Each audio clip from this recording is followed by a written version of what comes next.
It's about a man named Rob Lane. His father had an extra 8 years of life thanks to a liver transplant. Decades later, Lane paid that gift forward, volunteering as a living organ donor to help a friend with end-stage kidney disease. That generous act led to a life-saving discovery.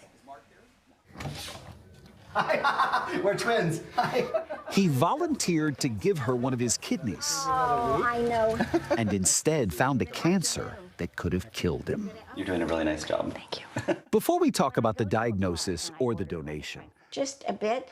I want you to know who Rob Lane is. Let's just leave it here. Take one. The things I do for David. He has been my dear friend for nearly 20 years. Things I do for you. Even better. Never mind, David. Who? David who? The way that Rob shows up for people like Doris Patel We have a tenacity about us, right?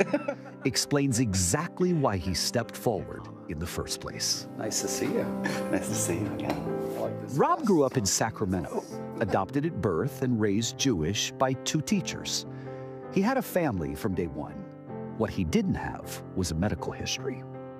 I tried to do the DNA testing. I tried to find family that I wasn't necessarily connected with, and I couldn't. But Rob knew something else early in life. He knew what organ donation meant. Growing up, I had to reconcile the fact that in order for my dad to live, somebody else had to die. Rob's dad, Leonard, received a liver transplant when Rob was a teenager, and that memory still sits close to the surface. It was nearly 9 months ago that doctors told Leonard Lane, a 45-year-old kindergarten teacher, that hepatitis B was killing him. Years later in Sacramento, Rob and his husband Mark met Doris, who became like family. The Monday dinner Oh, our group. Monday night dinner.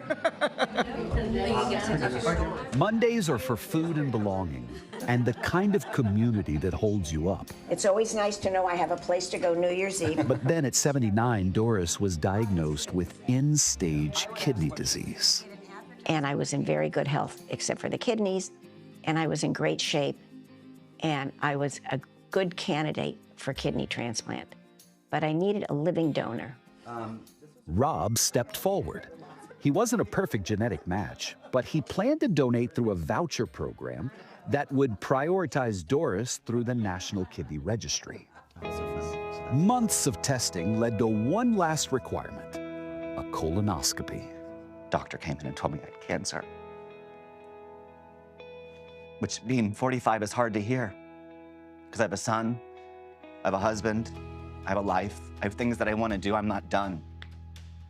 Stage 1 colon cancer. 45 years old, no symptoms. Just 7 months before diagnosis, he was living his best life.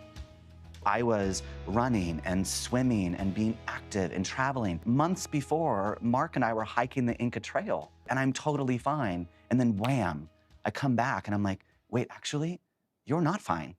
They ended up removing a foot Yeah, of your colon. that's right. You had no chemo, no radiation, That's right. but you had a hell of a surgery. I did. I knew this year I was gonna have surgery. I thought it was gonna be to save somebody else's life. I didn't realize it was gonna be to save my own. Whew. And as he healed, something shifted. I leave these experiences with a sense of increased purpose. I don't want to let life happen to me. I wanna make life happen. Is there something you don't want to do anymore? Ooh, what do I wanna stop doing? That's an interesting question. I wanna leave behind what other people think of me and really just live for myself. It's usually a bumper sticker, not a boat sticker. Rob needed something ahead of him.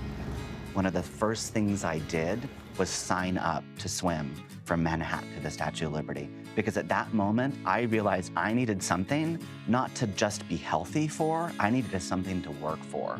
Because that is living, that's not just surviving. But even in his own fight, This is classic you. You are still worried about dear Doris. It was the hardest thing I had to do.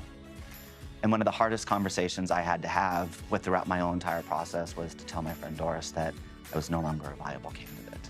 So as we sit here today, she is still in need of a voucher or a kidney or a donor.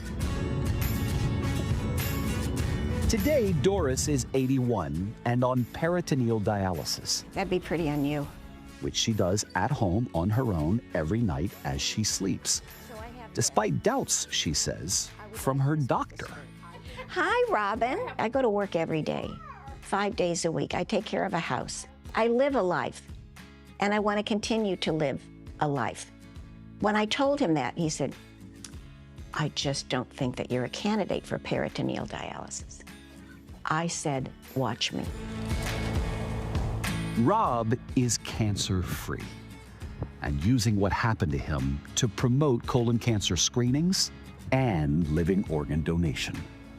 I'm not done living and laughing and crying and reading and, doing, and just really being very grateful for that moment. And this is another moment I'm really grateful for, so thank you. Me too. Me too. Rob so badly wanted to be part of Doris's solution, but instead she became part of his survival.